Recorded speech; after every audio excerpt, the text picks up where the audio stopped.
Nakita nyo ba yung aking mga tanim? Grabe. Kailan lang ako, no?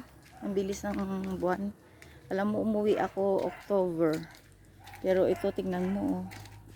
Yun yung papaya na tinanim ko. Ay, Diyos ko, kinain ko na kanina, hinog na.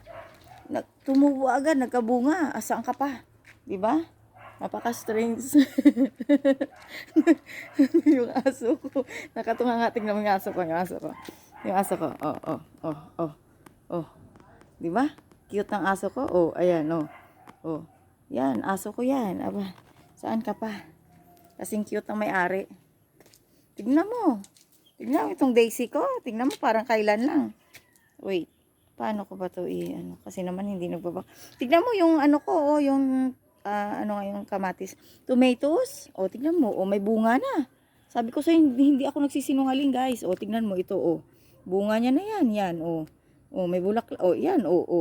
O, diba? Parang kailan lang. Aba, ganyan ka-quick ako magtanim. O, yung talong ko.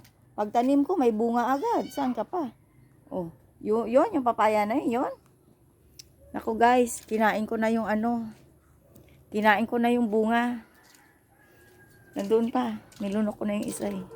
Yun lang, nagkwento lang ko. Eto, kasi, halika. Kasi, halika dito. Stoy, suplada mo ha. Shh, halika dito, kasi. Ay, ayaw akong pansinin ng aso ko eh. Pero mukha na siyang gusgusi ngayong araw na to, guys. Hello, yun lang, guys. Bye. Bye. Mukha ba akong tao? Sa tingin ko rin eh. Mukha din akong tao ngayon. Pero sige na, bye-bye. Bye.